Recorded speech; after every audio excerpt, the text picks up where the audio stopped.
Bob.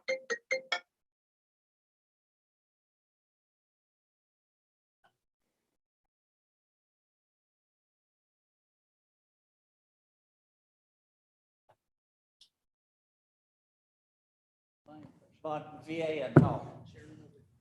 No, 6 years ago. Though. The what? It was before you probably. Oh. That go are happy with the service. Oh, you're talking like healthcare, like the hospital? Yeah. And I never thought about it, but the VA is the largest healthcare system in the country. Go figure. I was in the Western Hemisphere.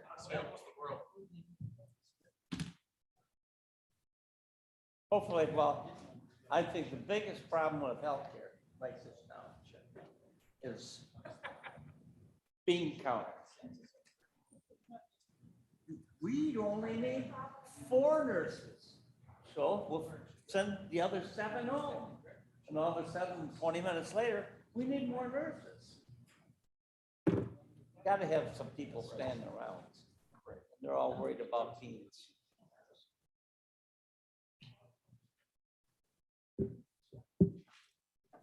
Of course, the military's got too many people. It kicked 27 people out of the Air Force. It wouldn't get a shot, I think. And that's really brilliant. 27? Blair, who do we have online? Someplace. Okay, so we have, Who do you want to have online? My friends. I was hoping Mark Davis was online. People- I'll see if I can find him. He's gonna need coffee though. All right, what about, is Lewis, I'm sure they'll take it. They don't. Alan? Good morning. Yes. Iqbal? Hello, Mo. We have Kenyon. I'm here. This is Mo. Hello, Mo. Hi. And Surges, we have quorum, so. I'm here. To go when you are. Faith is here. Oh, good. Hi, good morning. Good morning. It being the hour of 9 o'clock on Wednesday, December 15th, I would like to call to order the Human Services Committee. We call Oh, it. have Kevin also. Kevin works on boilers. That's why I'm here instead of there. Lewis?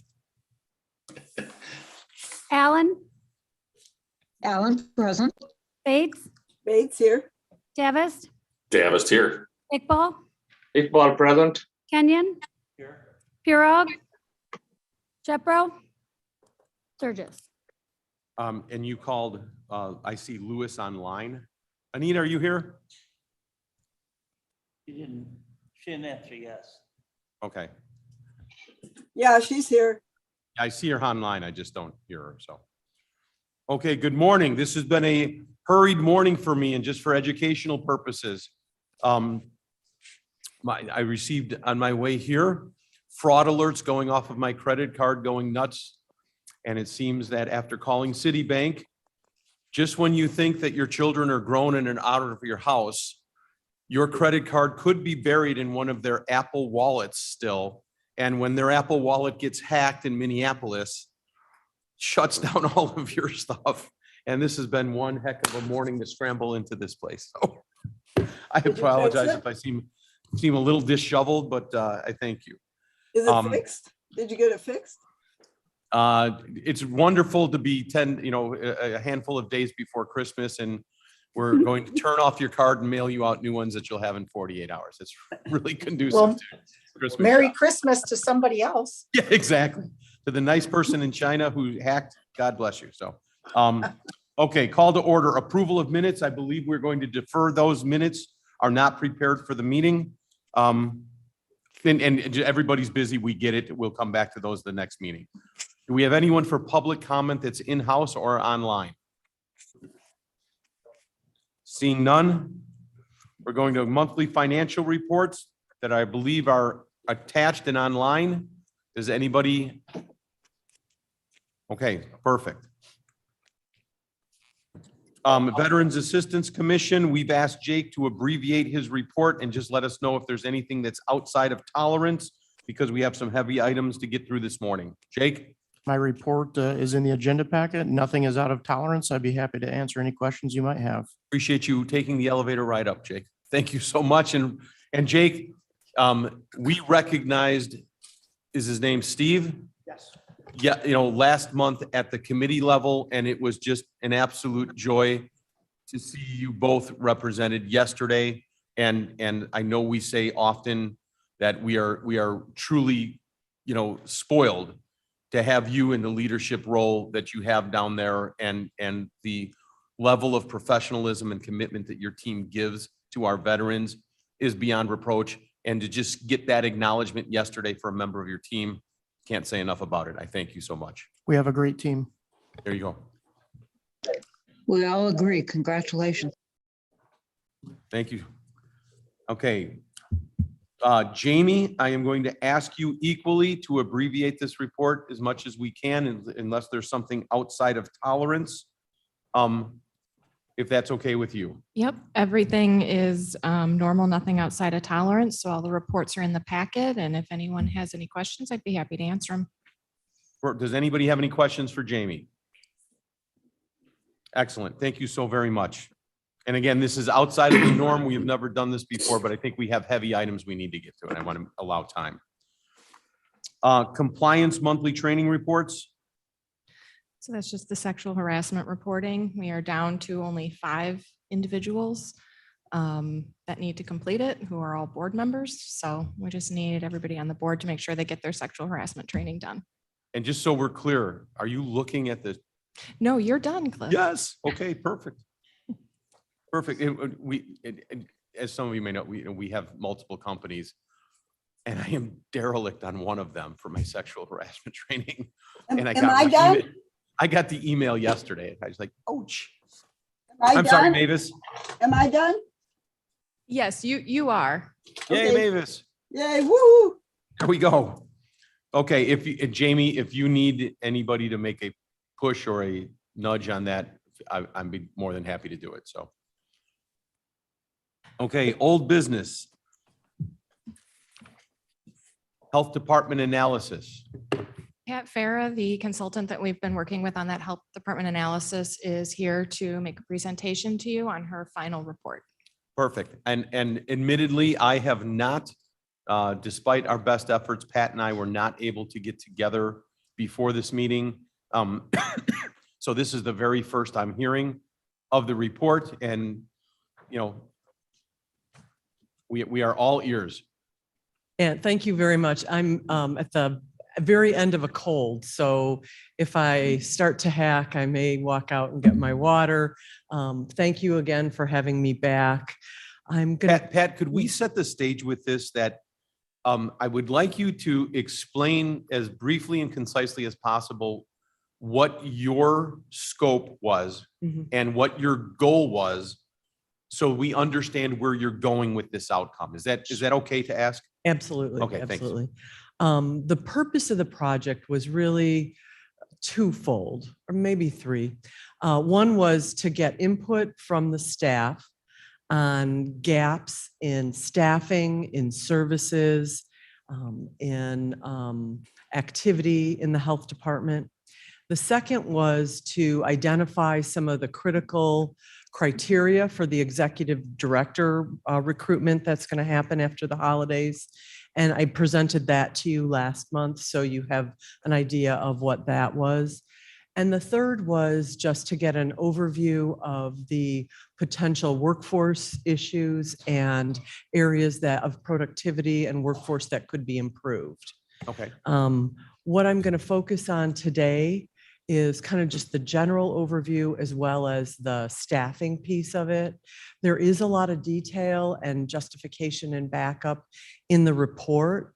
I'm going to try and give you some of that as we go through, but if there's more detail that you want, then I give you as we walk through the report. Walk through At the committee level, PowerPoint.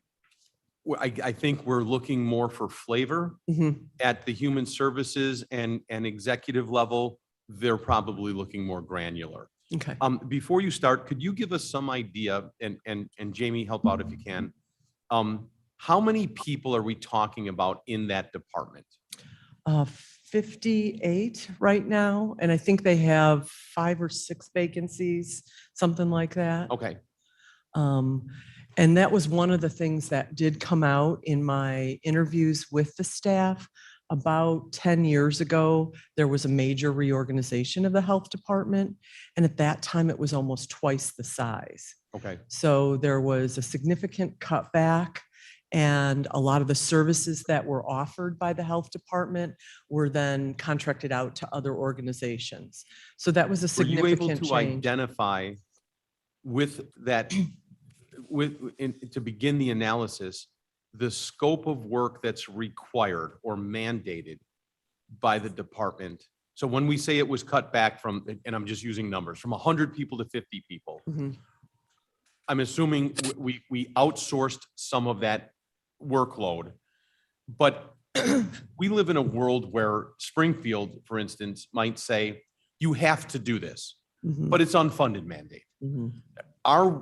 Does the department, in your opinion, is the department meeting the essential needs that it was charged with? And we're ready for expansion, or are we just treading water? The department is performing all the required Okay. functions of the health department. Got it. But that doesn't mean that they're doing it efficiently or to the capacity that might be needed given the needs of the community. And that was identified in the report. Much of the activity that happens that's outside of the mandated requirements, like restaurant inspections and things that are outside of that, are grant funded. And so those things happen because someone saw a need and identified a grant to support those activities. One of the things that came up in my interviews was that isn't a stable way to provide services, to rely only on the grant funding. So that was an issue that came up. Okay, I'm going to go to the first one. So I want to just give you a little bit of flavor for what I did in preparation for the project. So I met with the leadership team of the health department to talk through what I would be doing, to have them review the questions I would be asking every staff member, and then to give me input on what might be some stumbling blocks, what might be areas that I needed to be concerned about as I went into those interviews. One of the things I mentioned, the reduction in force and the reorganization that happened 10 years ago, that's still really prevalent in the minds of a lot of the longtime employees.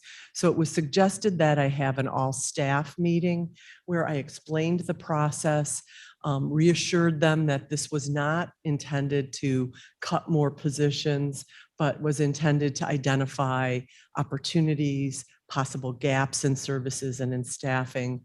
That session was recorded so that anyone who couldn't attend had an opportunity to view it. So going into the project, we wanted everyone to have a level of comfort that they were able to provide me with frank input and feel that what they were saying would be incorporated into a report, not just, here's another survey that we're doing to see how happy you are or whatever. Okay. I did interview 52 of the 58 staff members. They had the opportunity to determine if they wanted them to be in person or virtual, if they wanted them to happen during their work hour, after work hours. So that was completely their choice on how they did that.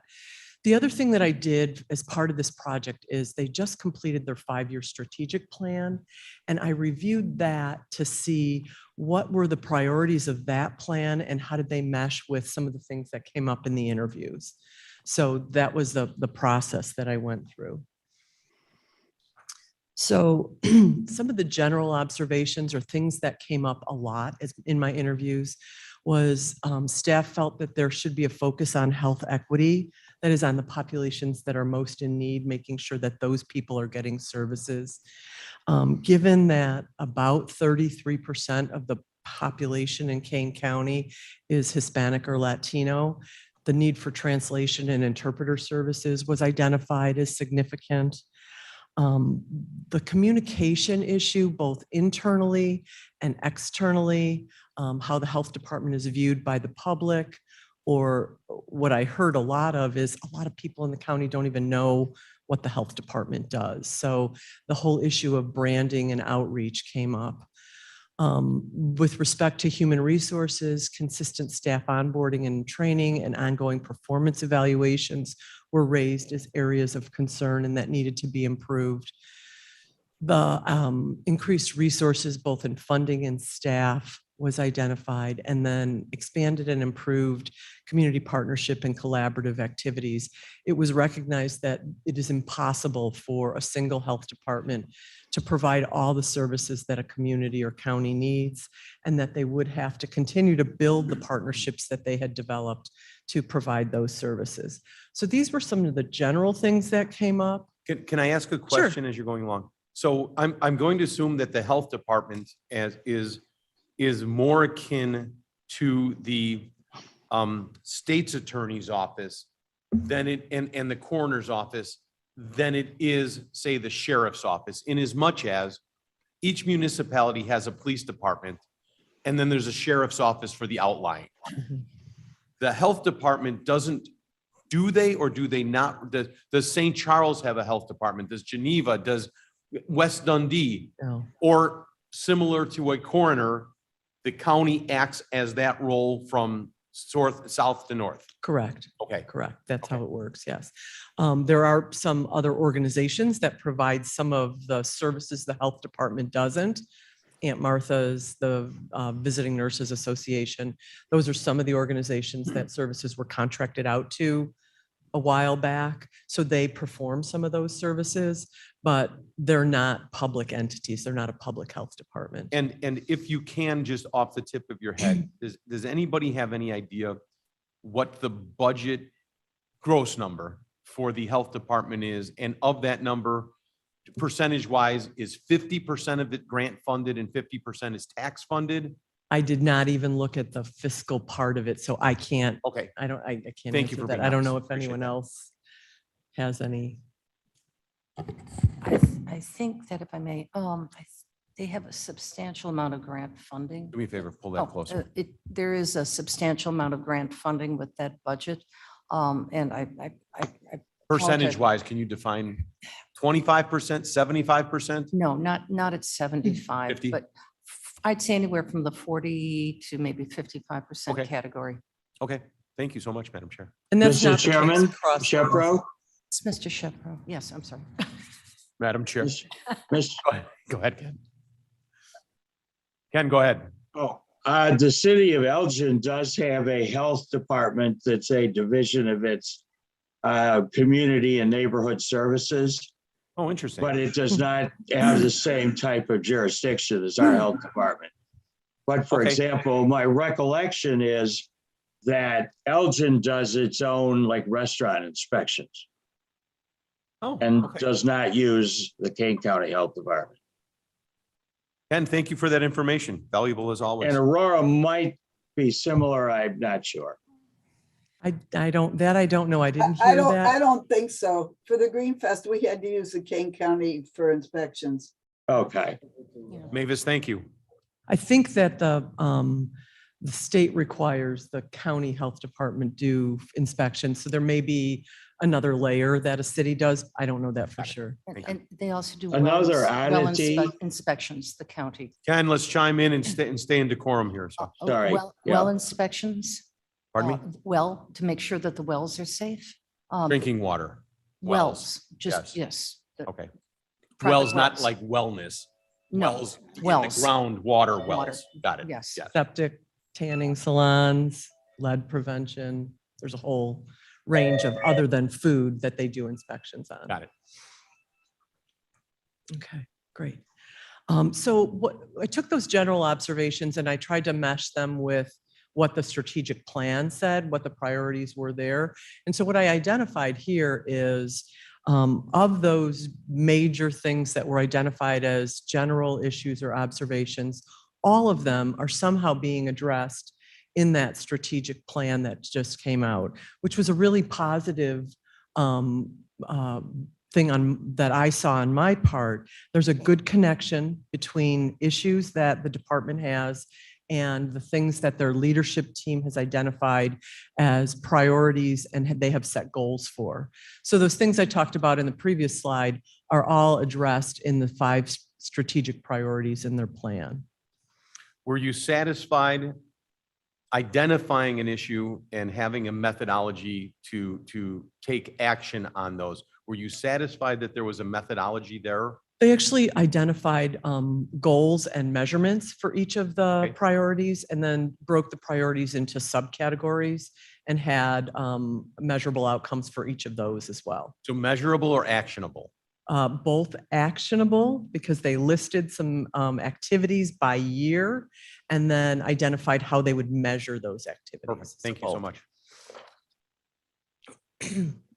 So what I did next was look at, in terms of staffing, what were the needs to provide the current services in the most efficient and effective way for each of the divisions. So the Health Protection Division is the division that we were just talking about that handles, food, sanitation inspections, well, septic, tanning, property maintenance issues. They do the surveillance for West Nile, for ticks, the bat surveillance, lead prevention.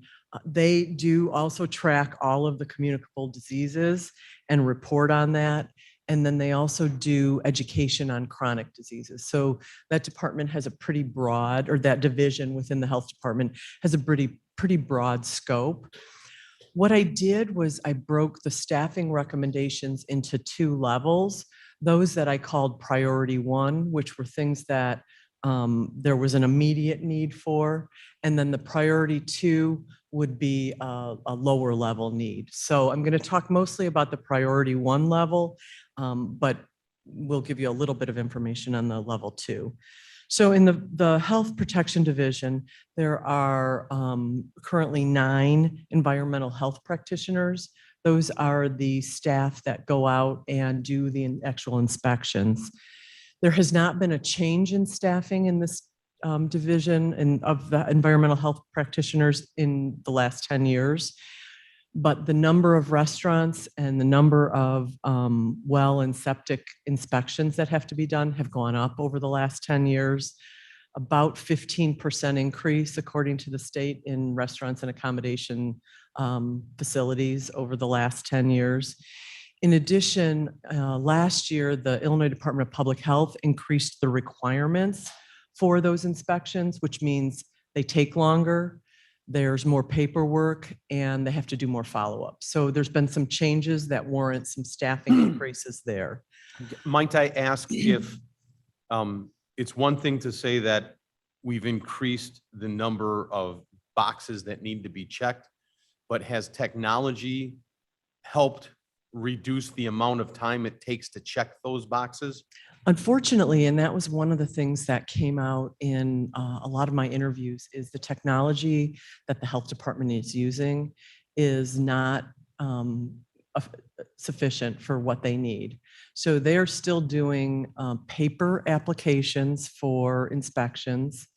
It's not online as it is in a lot of other departments.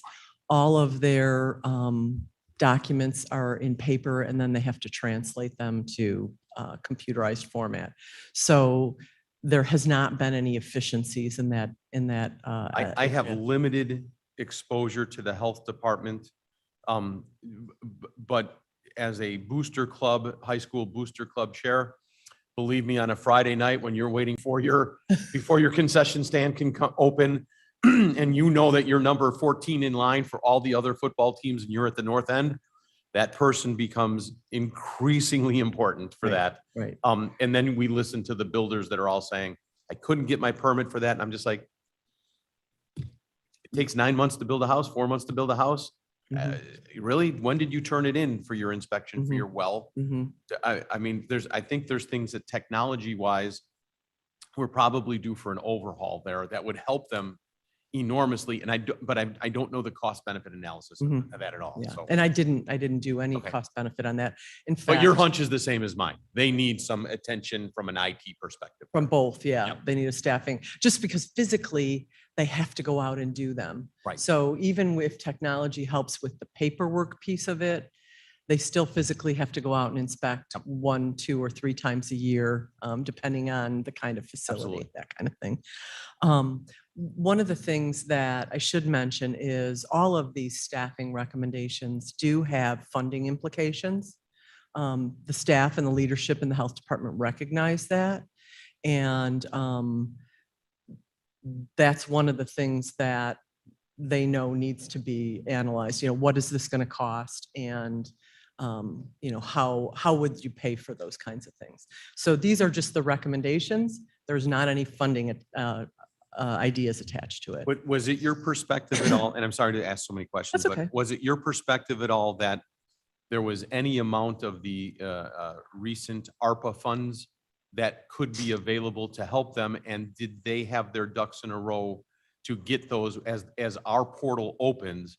Do they understand what their technology challenges are and have that plan set forth, or are they not even there yet? No, Like, how can we I can help? tell you. How can we help? One specific thing that I know they identified and has been a concern of theirs is the ability to provide on-site services like a mobile service for vaccinations, for testing, for outreach.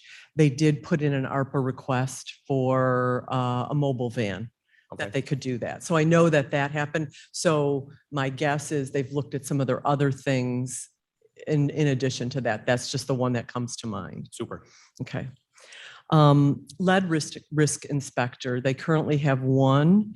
And there was a change with the CDC's requirements in the last year that acceptable lead levels used to be a 5.0 milliliter per whatever. That's not my area. So, and it dropped to 3.5, which means that there's an increase in the number of facilities that they're going to have to address because of lead issues.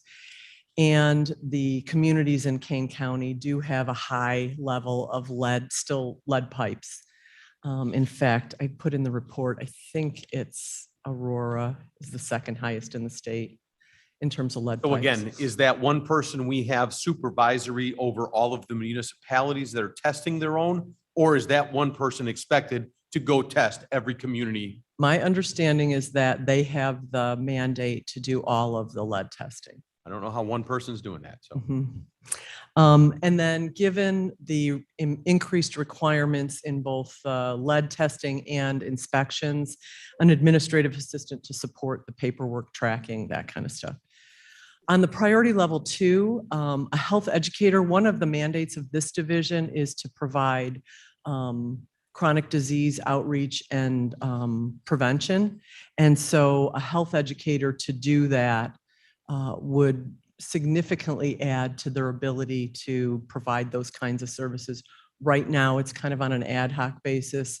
If a supervisor has a request to go out and do an outreach event, they can do it, but there's not someone designated to do those. And then with respect to communicable disease, I believe there's a 3/4 time person. There are 80 reportable communicable diseases that the federal government requires you provide information on. That one person just can't do it anymore with the data collection, analysis, and reporting requirements that there are. So that's the Health Protection Division. Someone have a question? Yeah, thank you. Could you state your name and chime in? Mavis Bates, thank you. Thank you. I have a question. I just want to clarify. Did you say Aurora has the second biggest lead risk in the state or something? Hang like on, that? let me look in the report because I actually put that. Let's see. Now you stepped in it. Go ahead. Mavis, we'll take that offline and get back. Okay, thank you. Okay. City of Aurora is the second in Illinois in the highest number of lead service lines. That was according to a study done by the Metropolitan Planning Council in November of 2020. Okay, thank you. Second Yeah. highest service. Lead line. Thank you. service lines, so lead pipes, basically. Thank you. I'm probably sitting. Mavis, on if you one. work hard, you can get to number 1. So, And I mean, we have to remember that like in older communities, that's pretty common. And those things haven't changed. these are It takes time river to. river towns with buildings that are over 100 100 years old. old, That right. infrastructure is Yeah. dated and we have to Mhm. be cognizant of that. Yeah. So Thank you. Sure. Under disease prevention, this is the division that does the TB clinic, does immunizations, the Cane Cares program, which is for first-time mothers, low-income mothers to help with their childcare development needs and healthcare needs. This also includes the high-risk infant follow-up program, which is the program that addresses high-risk infants from premature births, birth defects, low birth weight. So that's what this division does. And again, I broke it into two categories. Most of your nursing staff, your public health nursing staff falls in this division. So the recommendation is additional RNs for immunization and TB clinic. Those would be cross-trained nurses because of the fluctuations in immunizations and in TB. You don't know, you may not need 3 nurses in TB at any given time, but you may need them in immunization. So the ability to transfer back and forth is important. Currently, the wait time for an immunization is 4 to 10 weeks. So in order to get that wait time down so that residents can actually get immunizations in a timely fashion, you need more staff there. if so we don't leave that dangling, Mhm. are we the only place in town where you can get that immunization? No, there are other places. So why would somebody go to the county as their primary place versus going to their doctor or going to a clinic, or was that identified at all? Or? It wasn't. It Okay. really wasn't. Yeah. To me, But a it's lot of people don't have a primary care okay, physician. So and that's where I'm that's trying one to of the get to. reasons. but- Where's that threshold that makes the divide? And in this particular arena, we're on this slide, and we're on slide 6 of 9. So in this arena that we're looking at, as a healthcare executive, I can only tell you that the cry of and the plight of we need to find nurses does not fall on deaf ears. We are in a time, a snapshot in history where there just flat out aren't enough people to satisfy the need, and he with the biggest wallet wins. That's right. And so our company can't compete with the national companies that can write the $10,000 bonus check. Mhm. As a county, I don't believe that we can compete with a hospital that offers a package that we can't hope to get to. What we can do is manage it and manage those expectations to the very best of our ability. And what I heard from, especially from the nurses that work in this program, is nurses that work in public health do so because they have a passion for providing services to the residents of their community. And that was evident with your nursing staff here. They are here, and you have a lot of long-term nurses. They are here because they believe in what they do. Pay is important in order to keep new nurses here. One of the things I heard over and over again, not just in nursing, but across the board, is we are a great training ground for other organizations. People come, they stay 2 years, they get their time, and they leave. Turnover is expensive. The acquisition cost to get somebody on is, and Dave, I'm coming right to you, is unbelievable. And the other thing that, the other thing that I see on a regular basis with this is along with passion comes burnout. And you can only sustain that level of performance for so long before you say, I need a beach. And the question is, do you need a 10-day beach or a 2-year beach? Right. What's your recharge on this? And I don't ever want to report back that we're naive to that. We get it. And it's not all about the money. It is about their calling, but there is a burnout factor, and you can have the best conviction in the world. But yeah, your high risk infant follow-up nurse, you have one. She has 300 people on her caseload right now. that's unbelievable. Yeah. Dave, you had a question? Yeah, thank you for recognizing me. I'm not on your committee, but I do have a question. I want, You're very Clear. handsome. It's hard What's not that? to. You're handsome. It's hard not to Thank you. recognize. I do have a question for clarification. Did you say 4 to 10 weeks to get a shot in your arm? I did. And is that only recently, like, let's just say during this COVID age, or is that I common? don't know that. I asked what the turnaround time is. Right now, it's 4 to 10 weeks. Because I think that's an important thing to know as we consider keeping the Kane Vac site open. But if that vac site only does COVID, my question is, if you're paying somebody to sit there, could that person be doing other things, other vaccines, other flu shots? You know what I mean? You That's do what- have a that's- medical that's- reserve corps too that has been helping with your vaccine clinics. So, and that's really expanded in the last 18 months. So you've got those people to call on. But Dave, even if you can keep the site open, you still have to staff it. I That's the understand. tough part. Understand, and my only point would be in my thinking of this recent information is that when we close the Kane Vac site with the recommendation that people can then go to the health department to get their shot, they're already waiting 4 to 10 weeks to get a shot. I So understood. just my comment, my Mhm. thought. Troublemaker, thank you. Um, Someone has a question? oh, yeah, Louis. Hi, Louis. Hey, how are you? Just a quickie. So I used to go to the VNA to get my TB shots. And the reason I did it there was because they used to be quicker and faster and right down the road from me, instead of going to my regular doctor. And so I was really shocked by this wait time now also. Haven't used it recently. However, I do know that most people, especially in Aurora, use the VNA clinic. And there's actually a VNA that's at the East Aurora High School, and then there's the main one, and there's another one. So I know that that's where most people in Aurora at least would go. Anita, is that TB for your volunteer services? Of course it is. You get it too. Anita is a wonderful volunteer in our prison systems and is required a TB test TB, every year. And I just, mhm. as long as she's chiming in, I'll embarrass her and acknowledge. So, Well, you get the same shot for the same reason. So, I'll embarrass you right back. thank you. We're So two the- people that enjoy going to jail. So thank you. The next RN is in the high-risk infant follow-up. I told you that you have one nurse there who handles 300 patients. She covers the whole county. The Kane Cares program, there is a large number of children 0 to 6 who are eligible for this program, about 15,000 in the county. Even if you wanted to serve 10%, you don't have the staffing.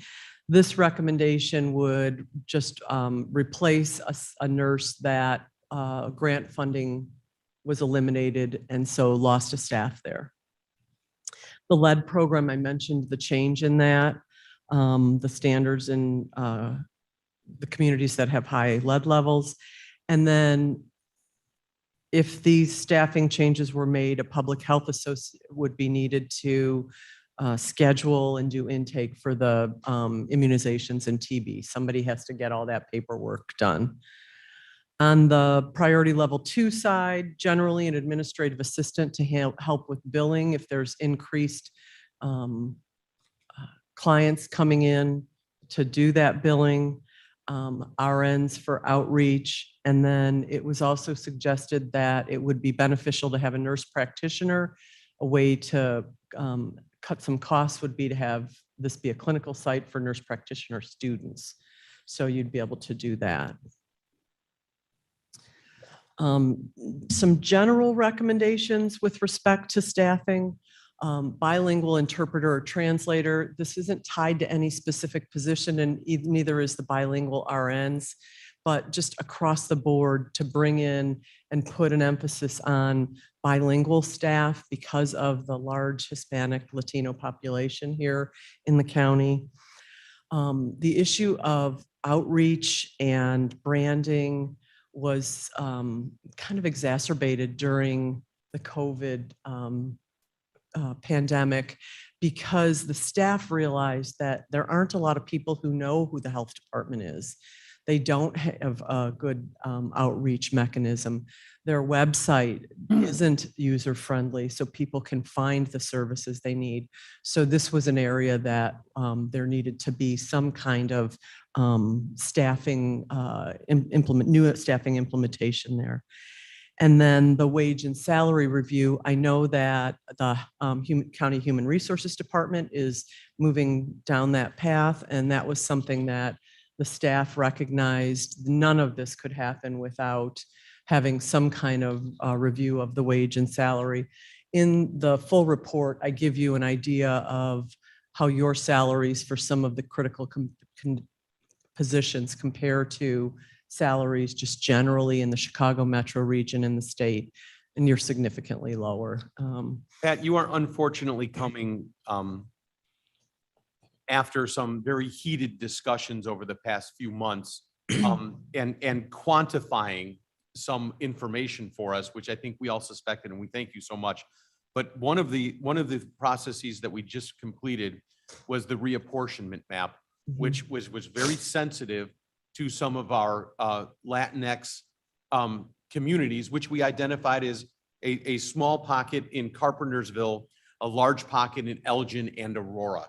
Do we have health facilities in each of those three areas, or how do those Yeah, I'm going to talk pockets about identified get facilities. to? Yeah. Yeah, can I hold that question? Yes, ma'am. One of my last slides is about the buildings and facilities, and we perfect. talked about that a little bit.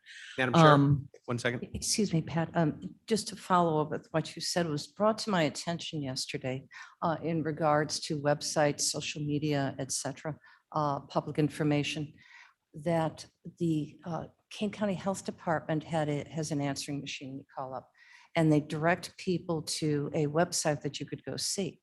Well, the website .org was one that they had bought like 15 years ago, and I apparently failed to make payment on it. So it was directed to a broker, just said you can have this site if you want to buy it. And it's actually, the website is Kane County Health, whatever it may be, .com is the one that is being paid for. So when that was discovered, that was immediately repaired. But this is the kind of devil in the details, the deep dive that has to go through so that there's correct phone numbers, there's correct phone links, that people are responding to phone calls. Well, and even in terms of the referrals, because, the staff recognizes they can't do everything and they're going to make referrals. But in order for someone to get to the right person to get that referral, the website isn't very user-friendly, was what was shared with me. We all agree. So that's the staffing piece of it. I did also probe with staff about additional or future services. They had a big laundry list, and this is just some of the things they identified. We did not get deep into additional services because it was uniformly recognized that there needs to be some kind of comprehensive community assessment or evaluation to determine specifically what services need to be offered, how much of those services, who else is doing them, and then what are the resource needs for those services. So in order to do pregnancy testing, is that a need? Would people Tough to use look it? forward when you're at capacity and treading water. Right, right. This is Without a noble list, but without more analysis and really looking at what's the mix of services you want to offer, how much is it going to cost, what are the staffing requirements for that, and how long is it going to take you to get to full implementation. These things are things that would be important to look at, but there needs to be more analysis there. The other thing that needs to happen is some kind of prioritization. What are the most critical ones? Can you start with one or two things to delve into and then move down the list? Pat, we're pushing almost a quarter till. Last slide. Perfect. Yep. This was just generally the building or facility issues that came up.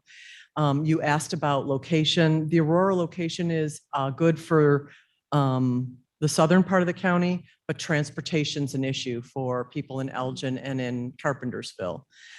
There is not enough space in either of the facilities. There's a small facility in Elgin and then the large one in Aurora. Most staff are doubled up in offices, in very small offices that also have lots of boxes and because they don't have storage space. Confidentiality is a problem because there are multiple staff in an office and the offices are small, oftentimes just kind of cubicle spaces. There is limited clinical space, which impacts the ability to provide immunizations and TB and all that stuff. And then just some general building issues. I don't know if you've been over there. The building is not the most appealing place in the world. The cleanliness and appearance of the building leaves a lot to be desired. The layout of the building has created a lot of siloing between divisions. So one department is on the left side of the basement and the other is on the right side of the first floor. And so there's not a lot of coordination in between staff. In the Elgin office, there's layout issues. They don't have any water in their space. They have to go into the hall to, use water and that kind of stuff. So there are building issues. I know that's something also that's being addressed here in the county, but those were just some of the things that came up. I wanted to make sure I Thank you so raised much. issues. That's all I have. There is a lot more detail in the full report, and I would be happy to provide you with anything else you want with respect to this. Pat, I fear that we're not done with you. So at risk of not going super granular, let's bring it around the horn. Anita, do you have any questions? No, I'm good. You did a really, really nice job with the presentation and kind of condensing it all. Unfortunately, it certainly brings to light a lot of the things that we have been neglecting, and a lot of that due to the COVID outbreak. But we really have to get back on a lot of things, I guess. So thank you. Perfect. Deb? This is going to be an ongoing thing. I agree. Mavis? Yes, this is a long-term project, and this is just opening up the lid of Pandora's box. Mark? Yeah, afraid so. That's, there's a lot of needs and always scarce dollars. So a lot of Mo? work to do. Yeah, thank you for presentation. It's very educational. My question is, how does this committee relevant to this presentation? It looks like it is a Department of Health, Public Health, and I think that committee is the most relevant to address these issues.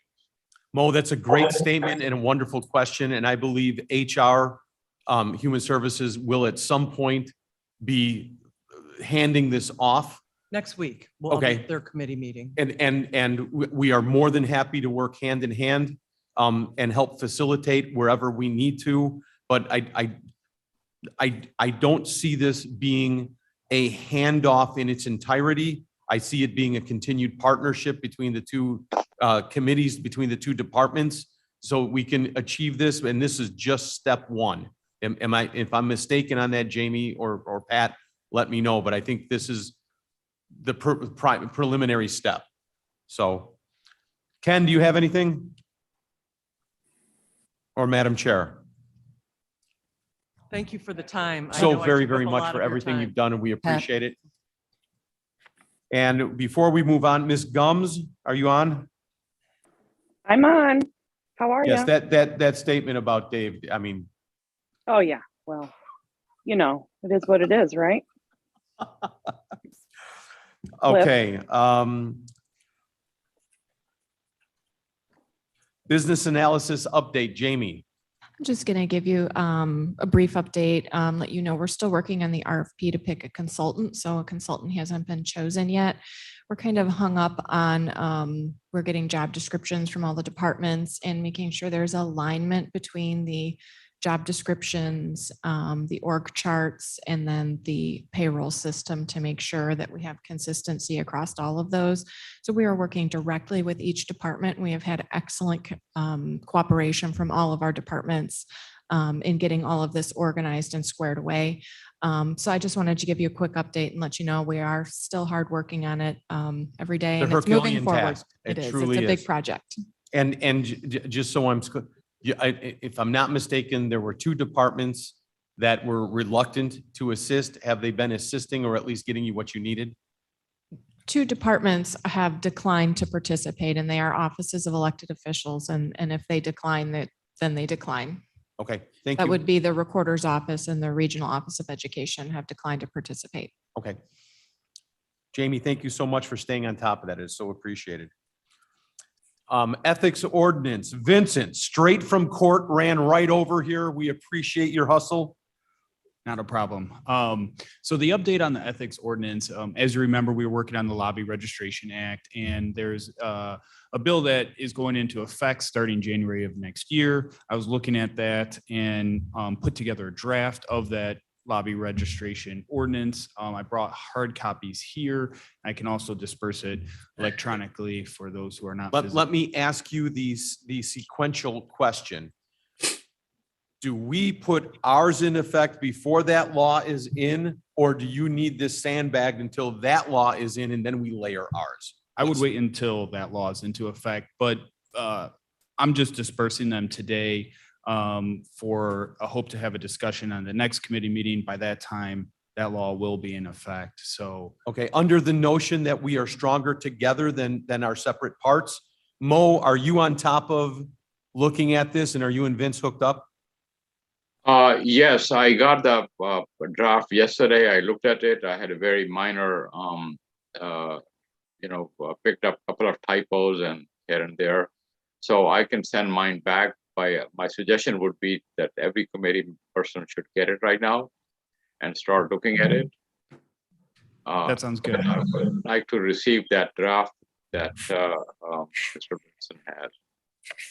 Okay, it's just so I'm clear on this, who will coordinate getting that out? The state's attorney's office or the Human Services Department? I can send out the draft copy to the committee. So if you send it out, that means we're all sending it back to you. And, not to reply all, but individually, if whoever has comments or questions, individually reach out to me and I can take those. Yes. Not going around the horn, but as a group, is there consensus on this? Is this okay with everyone? Sure. Yes. Okay. Yes. Mr. Vincent, Chairman, thank you so very Shepro. much. Thank you. Appreciate it. Mr. Chairman, Shepro, Yes, sir. I'd just like to make sure that I got a copy as well as an ex officio member. Yes. Thank I you. will send a copy. Wait, to both Madam Chair, is that you're asking for a copy as well? Yeah, Vince, make sure everybody on the top of the header of this committee is getting Will that. do. Thank you. Okay, thank you so much. Michelle, look at how nice Vincent and I are playing. We're really doing, okay. Internal controls, Jamie. Well, this was put in on the agenda at the request of the committee last month when we were having a discussion around, there was some conversation around internal controls, and you kind of said, let's kind of talk about this next month. As far as internal controls go with our elected officials, they do have. Describe what internal controls mean. Give us a broader brush. So an elected official has authority to control the inner workings of their office, and then the county board would set the budget for them to work within, but the decisions within their office are entirely their own, so they have autonomy within their office. As long as they are compliant with the law. That's really the only requirement on them. They do have to maintain compliance with any legal requirements. But other than that, they have their own authority within their office. And which offices, so we're being very specific on this, which offices conduct themselves under internal control? Any office that is headed by an elected official, such as the sheriff's office, the state's attorney's office, the recorder, the treasurer, the auditor, really any office that is headed by an elected official. Okay, so being the caveman of the group that throws rocks, my understanding, I get very confused with this from the perspective of their budget comes from us. Yes. what they do with that budget afterwards is entirely theirs. Yes. Am I Mr. even Chairman, close on that? Mr. Shepro, let her answer that question, then we'll come to you. yeah. Then. Am I, all we do is approve a budget. We'll let the state's attorney probably be a little more specific on that. Nice handoff. So there, with most things, there's some nuances there. We do have some summaries of internal controls we can distribute to the committee if they would like. I think it might be something that goes beyond, I'm not prepared to list everything today. No. But yeah, generally speaking, officers with internal control all of their employees. They make their employment policies. They have say over what goes on in their office in general. And then obviously there's nuances and competing issues. So I believe that if I can just set a tone on this, I think that when you have somebody in charge of a department or an elected position that's been there for years and years and years, there's a certain pattern of behavior that people come to expect. And if a new person is elected, their interpretation of internal controls might be different, not better or worse, just different. And some of those are being challenged to some degree, such as the coroner's office doesn't need to have our health insurance if they don't want to. They could get their own. The state's attorney's office could go with a different plan for this. They don't need their own. Just because they're in this building doesn't mean they couldn't be in a different building. And some of those are being challenged back through this committee. And I just want to make sure that we're understanding the limitations between each and that we're playing as cards up as we can, because I think that at least for me, who's only been doing this for 3 years, I'm making assumptions. I'm not going off of facts. I'm asking questions, not giving answers. And so when somebody challenges or makes a internal control statement, I just want to make sure that we're all understanding exactly what that means and playing by one set of rules. So Jamie, am I even remotely close on what I'm trying to articulate? Yeah, I think that makes complete sense. One thing that I think I mentioned last time was there are some programs, like you were mentioning, that elected officials choose to participate in that are county funded, such as health insurance is a good example. And that if the elected office wants to participate in the county's health insurance and benefits offerings, then they can actually adopt the county's health insurance policies. So there's a couple of them, like we have healthcare continuation coverage for retirees, insurance benefits, and employee assistance program, deferred compensation. Those are all county funded programs for benefits for employees that have a policy written around them. So the employee handbook that the county board has adopted really only applies to the county employees that are under the county board's jurisdiction. The elected officials can adopt the county's policy handbook, or they can have their own. And several of them do actually have their own that they operate under. There's other. And Jamie, before you go on, just so we're clear, that doesn't make it bad. It's just different. If a department or an elected official's staff decides to go in direction B instead of direction A, it's not a wrong direction. It's just a different direction. And that stigma of, well, why aren't you doing it the way everybody else does it? Well, if we just do the same old thing the same old way, and so, but within a tolerance, because I do believe that there's a what's the financial term I'm looking for? There's a, if more people are doing it, the benefit is greater than if you try and do it individually on your own. And you know, I believe our buying power as a collective is stronger. And so some of those differing might not. Economy of scale, I think you're looking for. Yeah, exactly. Like a group buy. Pardon me, Mavis? A group buy. Yeah, correct. Scale of economy, Mark. Thank you for missing that. I'm sorry, Mr. Chairman. Yes, Mr. Shepro. Yeah, if you would permit me to just weigh in on a couple of the things that have been said. As State's Attorney Neerman has stated, there are many nuances to it. But some of the things are more significant than others. I believe that, for example, the statute says that the sheriff and I think the coroner are required to use the county procurement system. Others do not have to, but most do. I think the comment was made by you that, and it's correct, that the elected officials can agree to participate in any program or office that the county board is willing to let them do that. But as you also pointed out, if there's a change of official, they can decide they're not going to do that anymore. You may recall there have been examples where some departments were moved around depending on, the sheriff took over for a while. The sheriff ran the 911 board completely. The other comment I wanted to make is I believe with respect to personnel hiring, I think every elected official could probably start their own personnel department and not use ours, but I don't think anybody does that. With respect to budget authority, I think the summary was accurate. I think there is either a court case or an opinion floating around from the past that indicates that while the county board has the budget authority, it can only specify 3 broad categories. I think it's like personnel, commodities, and capital.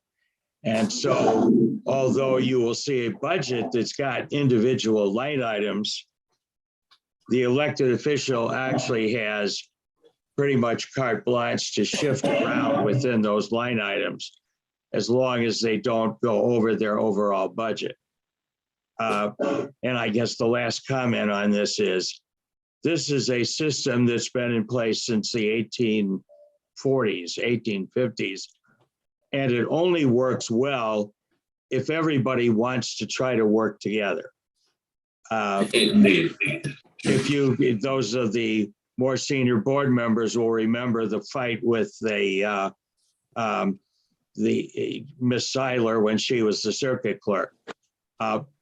A lot of those areas are gray areas. There's not a lot of cases on clashes like that. And usually there are egregious cases like cutting the elected officials' budget to $5,000 or something. So, And if I can cap you there, I think Michelle Neerman has pointed out there's lots of gray areas in this. And I think the point of the discussion is clearly to say that, while different people will, while a group of people might have differing ideas on this, I don't think that there's any content station in this at all. And I think that we're all working together to try and make this happen. But just because somebody might exercise their internal control muscle doesn't make it a bad thing. They absolutely have that privilege to do it. But we might want to point out to them that there's, there's a certain economy of scale that works to our benefit to hang together. And I don't think, and I think that should be acknowledged. Yeah, I guess I would say that it isn't always a bad thing, but it often is. Yes. So, Jamie, unless we have anything else on that, I mean, I think we're, and does any other committee member have a comment on that? Or are we okay just leaving this and not returning it to an agenda item? Was the discussion ample? Does anyone have any further questions for me on it, or? Oh, that's fine. Thank you so much. Okay, we're moving on to, Jamie, stay up there. We're moving on to Resolution E, amending the tuition reimbursement policy in the Personnel Policy Handbook. Blair, can you bring that one up? Jamie, walk us through. The changes were sent out. There's a number of changes versus the old policy in here, and there is a track changes version. Did anyone have any questions on it initially, or do you want me to go through and point out them all? There's quite a few, and we talked about a lot of them last time. One of the big changes here is providing a definition to what would be tuition subject to this policy. And then the board also asked for a training policy to specify use of training funds, which is actually the next policy. So that's really your major change. Among some of the other changes that the board was discussing, or the committee was discussing last time was, if you go down to the guidelines, raising the maximum, making the program more accessible by allowing students to defer with the school, changing the time to submit your reimbursement from 12 months to 3 months. Those are really just functional to try to make it more accessible. So Jamie, if I may, we were making, at the committee level, we were making a segregation between tuition reimbursement and training. Correct. Okay, and this is just the tuition reimbursement side. Mhm. Is it prepaid or after successful completion? It's a reimbursement plan, so it's after successful completion with a grade of C or better. And what is the maximum amount that any one individual can get for one submission? The maximum is $2,400 per fiscal year and up to 80% of their tuition for the course. And that's tuition only, not including books, fees. And who is other required things. to sign off on this? This policy has it such that the human. I'm sorry, who is, if you were a student, if you will, asking for the reimbursement, who does that individual employee go to for approval? This would go through human resources, and then human resources is work with the supervisors or department heads associated to make sure that the classes are work-related or related to the county work in some way to help further their career within the county. And will that be transparent to this committee on a monthly basis, if you will we see a listing of who is applying? And again, I don't think we need to know granular. I think that needs to be, I don't think this is a HIPAA thing, but I mean, I would think it's right akin to it. There is a tuition reimbursement report with the financial reports each month. Okay. So, and the way tuition reimbursement currently works and will continue to work is they apply first for approval, and then they get reimbursement after completion of the course. And we do monitor the budget. And if we do run out of funding, then we would stop approving requests. And where does that funding come from at this time? The riverboat money Not taxpayer money. is not taxpayer money. It's riverboat funded. Committee members, does anybody have any question for Jamie on this resolution? I have a a question. Yes, Ken. Defer to Bates. Bates, question. Oh, okay. I would like this to be a little different. For Also. example, well, I think there will be some employees who can't afford to pay up front. And I'd like to see there be a way that we would pay up front, maybe as a loan or something to the employees, because I think that's part of equity, is to make this so that the employee doesn't have to have that money up front. Mavis, my challenge on that might be that if we upfront the money and the employee doesn't pass the class, what do you do with that? Well, then it could be a loan. I don't know how to administer that. And I think I think you have a very good point, Cliff. And I think there's probably ways to get around it that I'm not, I agree with you. I'm just trying to think it through. Jamie? In order to, one thing we did try to do to increase that equity, recognizing that issue, was to allow the employee to defer with the school. So if the school will allow them to hold that payment, that would be an option for them. Oh, you're good.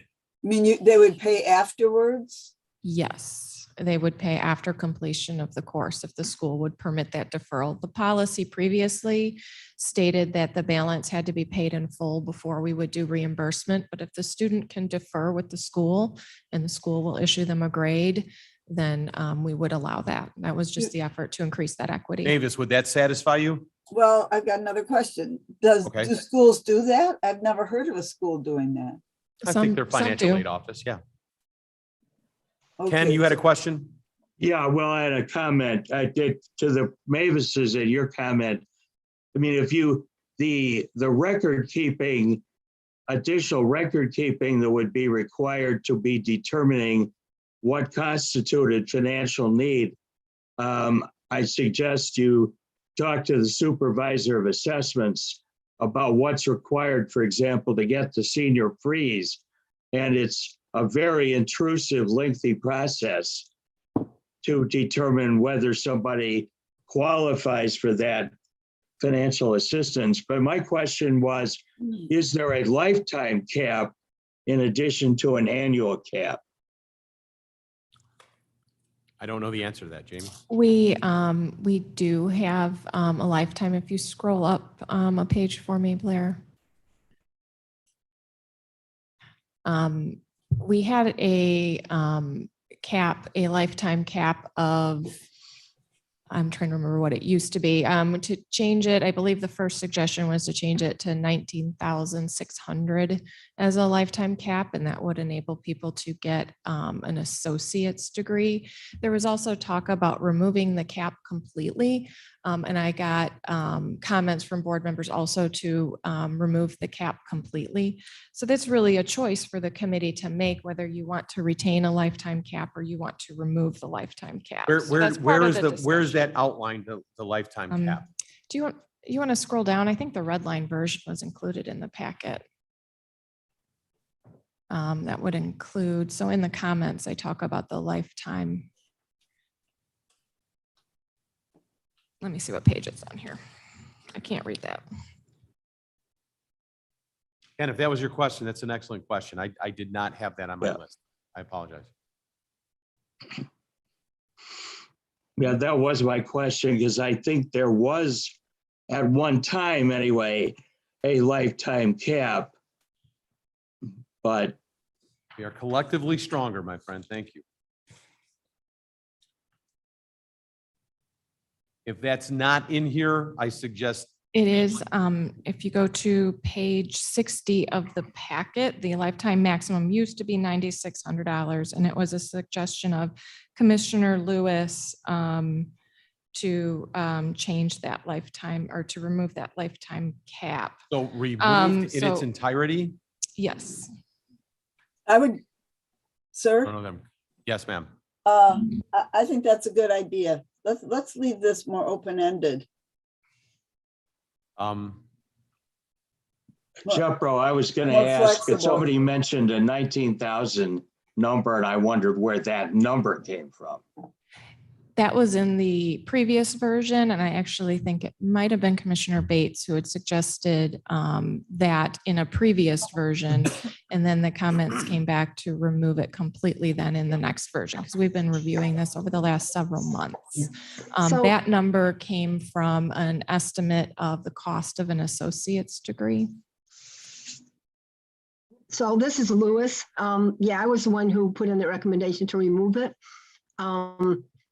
Because $9,000 or even 19, if the employee is with the district, or I'm sorry, the county, so let's say they're with them 20 years and they have moved up along and now they're into the point where they're going for a master's, we would not be, with a $9,000 cap, we would not be able to help them at all. So while I understand that, we can't, spend unlimited amount of money, I think that we have to be flexible in helping our people grow, because that's part of maintaining them, and keeping them. Madam Chair, I employed. see you. Let me make one comment. My only concern about this is, this isn't our money. This comes from the riverboat money. So I don't know how big that pot is. And my assumption is there's only $50,000 in there. So are we saying that only one person could ever access this, or Do we want a cap on it so that more people could access those funds? I know, I'm not sure I'm saying that correctly, but, There still would be a $2,400 per year cap. okay, So the cap would be per year, but rather than giving them a lifetime maximum, you would encourage ongoing education by removing the lifetime max and retaining the $2,400 annual maximum per employee. okay. Madam Chair, I was just Tavis with following, a question comment also. let's go with Corinne first. following Yeah, up. well- So someone could continue on after their associates and get their bachelor's, which is highly appropriate. But then we would encourage people to go on and whatever that tuition may be for graduate degrees, including master's, MBA, doctorate. Would that be all included with that, or does it not matter? It wouldn't matter as long as they continue to be a county employee and they continue to pursue education that's relevant to county employment. To their specific job? It can be for another job within the county that's currently allowable. For example, we actually have a lot of people that utilize it that may be an administrative assistant that wants to become a probation officer. So that education might not be relevant to their position as administrative assistant, but is toward their career goal of being a probation officer within King County. And Bring it back. if I can, I have the microphone. There's earlier on in the description, there was the description for clarity between tuition, academic tuition versus training, and it defined it as capabilities. At first glance, I found that somewhat confusing and not specific enough of what we're actually looking at, because we don't want, if we have a separate training proposal on how we define training, but yet we're using training in tuition reimbursement. I'm not following that because Oh, tuition reimbursement is very specific for. But for- it does say training on the original one that you showed us. So you have to scroll back up. I believe it was on the first page. And it was in caps and highlighted, underlined.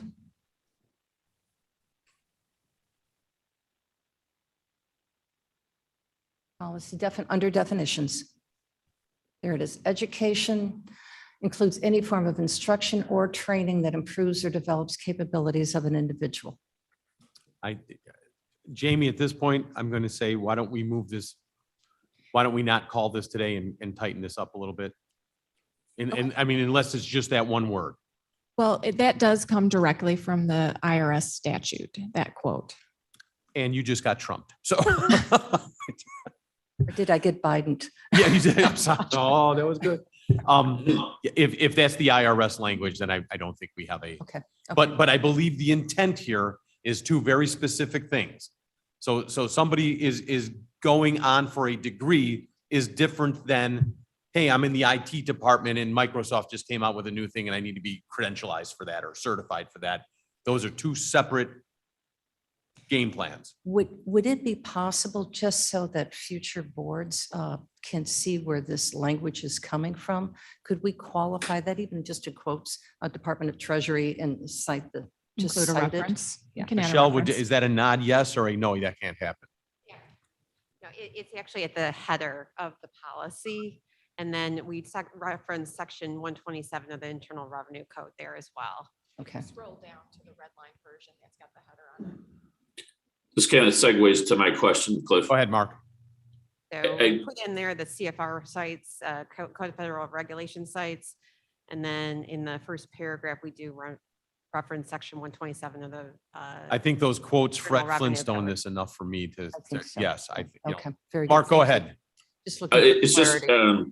for me, kind of a threshold question, I think. I mean, I was taught many years ago, if you had a task in front of you, you'd write an outline. And the very first step of your outline was, what is the purpose? So what our threshold question here, I believe, is what is our purpose here? We can describe these things. We can have definitions. We can talk about tuition reimbursement and training and within your own scope of work currently or future desire. We as the policymakers and providers of the financial assistance, what's our purpose here?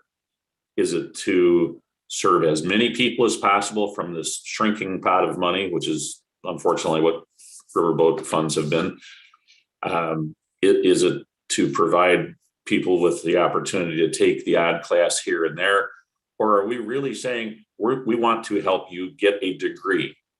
Because I think if we kind of address that threshold question of what our intention is with this program, it will help guide us in the direction that we ultimately go. Mark, my intention is employee retention. Okay. The acquisition cost of a new employee continues to rise, and we have some of the best and brightest, but we've cultivated them. Those are in-house. We didn't just go out and pilfer them from someplace else. And just for me personally, I believe having something like this continues that bullpen, if you will.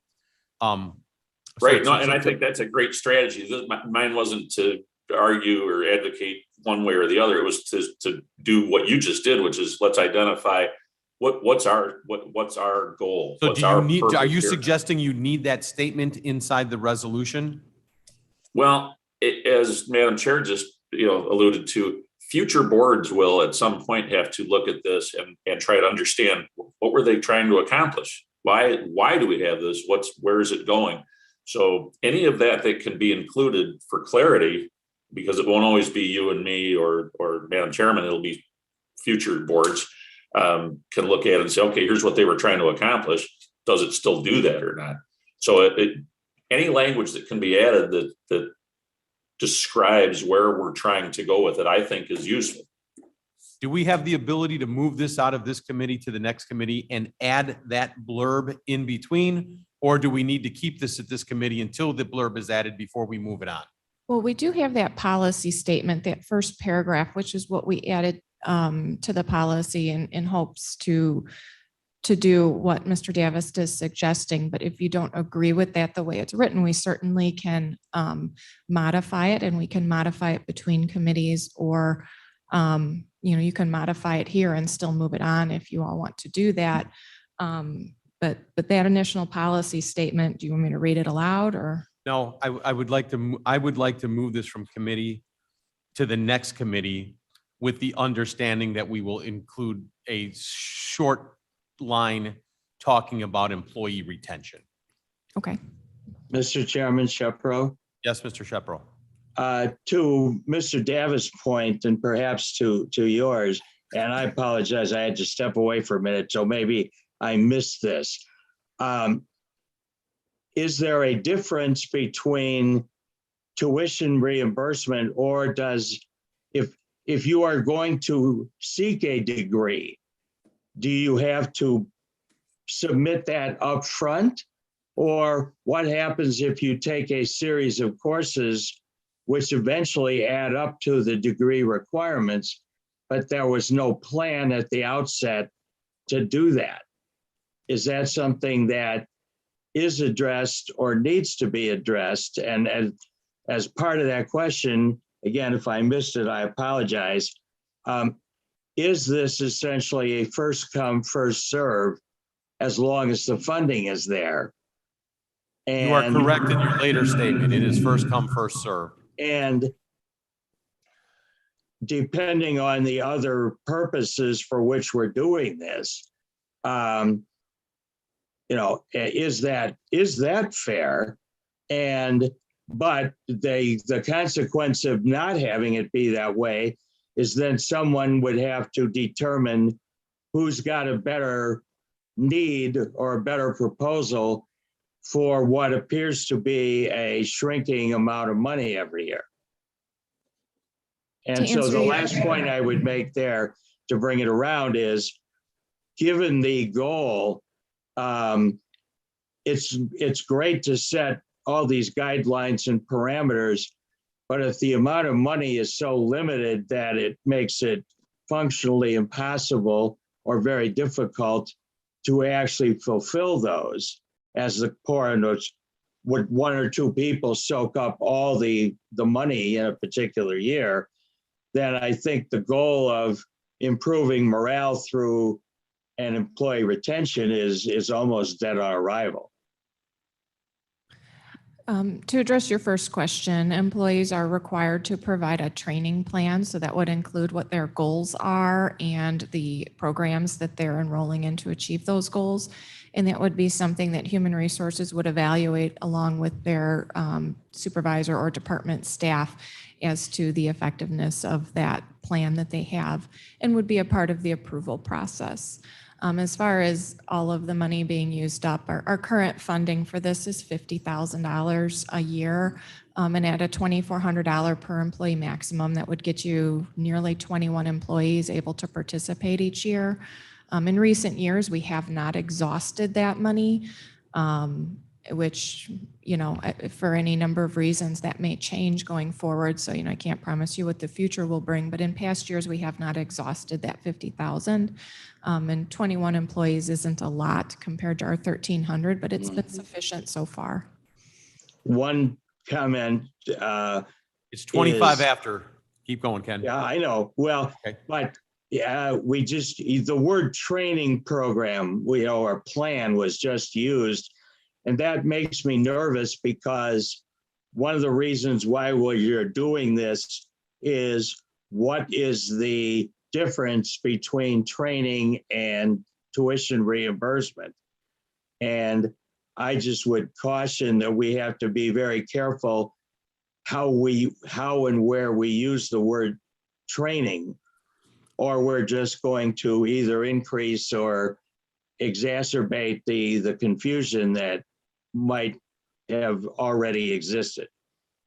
Mark, I'd accept a motion to table this to the next meeting. Postpone. Postpone. I'll make that motion. Deb, to thank you so postpone. much. Do I have a Sorry. second? Second, Davis. Okay, Wait, second. perfect. Let's call a roll to postpone this to the next meeting. Jamie, do you have enough notes to refine this? Yes, sir. Perfect. Allen, Allen, aye. Bates, Bates, aye. Davis, Davis, yes. Iqbal, Iqbal, yes. Kenyon, Lewis. Lewis left. Oh, sorry. Sturgis. Surges, yes. And Jamie, I'm almost suggesting that we take this next one and postpone this as well. Yes, Let's I'd do these suggest as it's a part of collective. the same conversation. And Deb, could I have that same motion for this, for item F? Yes, Mr. Chairman. I Parker, would move you to second that? postpone. Sure. Second. It's not on there's no resolution with it. So I mean, I guess we It can was just just a defer. it. Correct. discussion. Let's bring these together because to separate them is going to cause confusion. So Sure. call the roll too. Allen, Allen, aye. Bates, Bates, aye. Davis, Davis, yes. Iqbal, Iqbal, yes. Kenyon, Yes. Sturgis. Jamie, item number 9A, resolution amending the 2022 fiscal year budget to roll over funds for the business analysis project. This is just a housekeeping resolution. The $30,000 that was budgeted for the support of the business analysis has not been used, and we just want to use it in fiscal year 22. Davis Allen moves. moves. Allen Davis seconds. moves, Allen seconds. Any discussion? Please call the roll. Allen, Allen, aye. Bates, Bates, aye. Davis, Davis, yes. Iqbal, Iqbal, yes. Kenyon, Sturgis. Sturgis, yes. Item 9B, I believe, Jamie, if I can surmise this, we had a bump up in the insurance afterward. There's two things that happened after we approved the insurance. The first one was there was some conversation as to whether the multi-use building was added or not. It was added. There was no adjustment required, and added from a builder's risk package to a permanent package. The second one was when all the premiums came in for the $2 billion, blah, blah, there was a $6,000 offset that we need to adjust for. Am I correct in that? Correct. Mark? with the Davis motion. moves. Allen seconds. Alan seconds. Any questions? Please call the roll. Allen, Allen, aye. Bates, Bates, aye. Davis, Davis, yes. Iqbal, Iqbal, yes. Kenyon, Yes. Sturgis. Sturgis, yes. Passes. Item 9C, Executive Director of Human Resources position. A week ago, 2 weeks ago, we posted the position for a full week.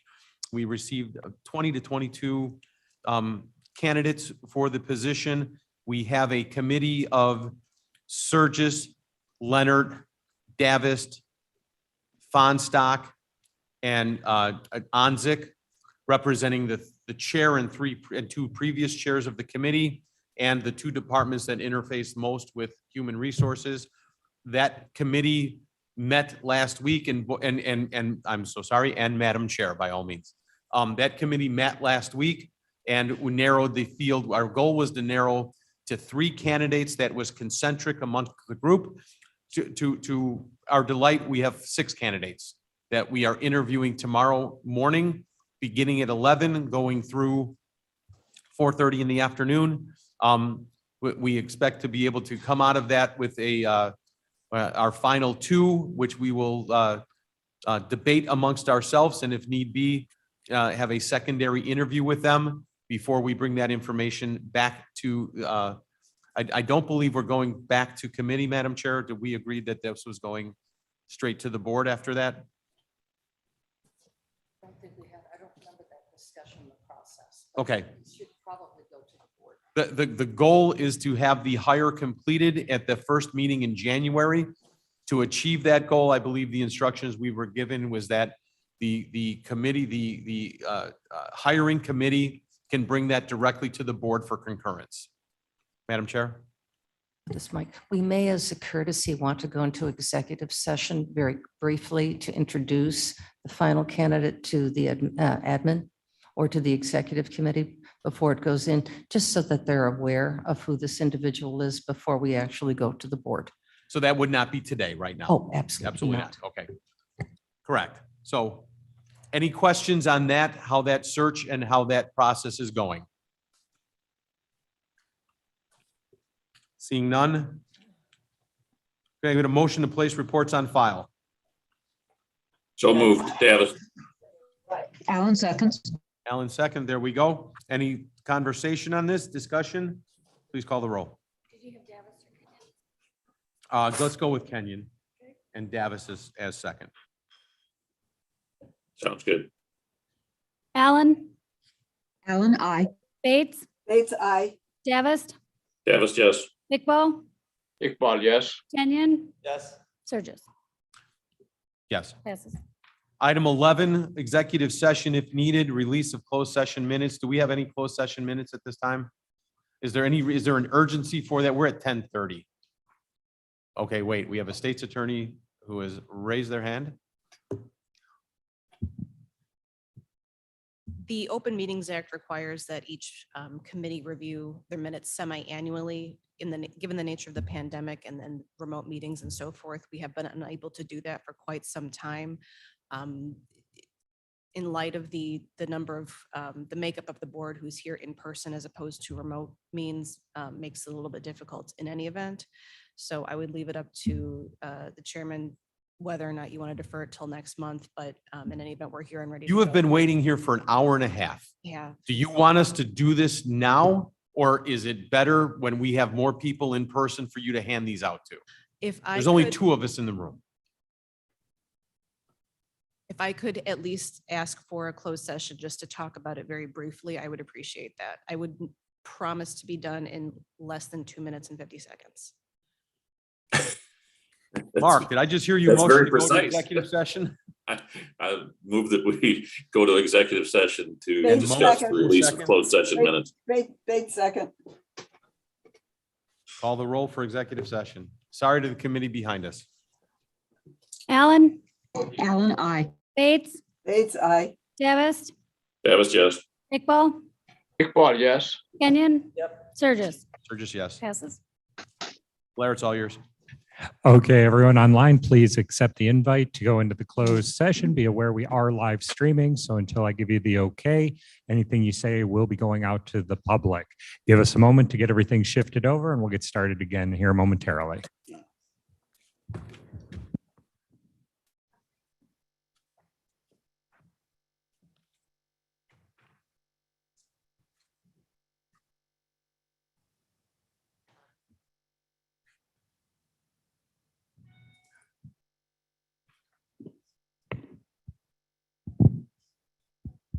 We are missing one person going into closed session.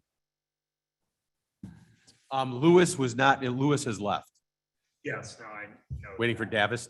Actually, if he's not in the room, he may be in the back, so we'll go.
Let us know when you're ready. Just one moment. Okay, you are in open session. Call roll for open session, please. Allen, Allen, present. Bates, Bates present. Davis, Davis here. Iqbal, Iqbal present. Kenyon, Here. Lewis, Not here. Surges, We're just here. Shepro, Shepro here. Heurog. Here. Thank you. Mr. Kenyon, do I have a motion? I'd like to move the adjourn. Davis second. All in favor? Aye. Aye. Ladies and gentlemen, thank you so much. I apologize for the length of the meeting. It was hard but good, Cliff.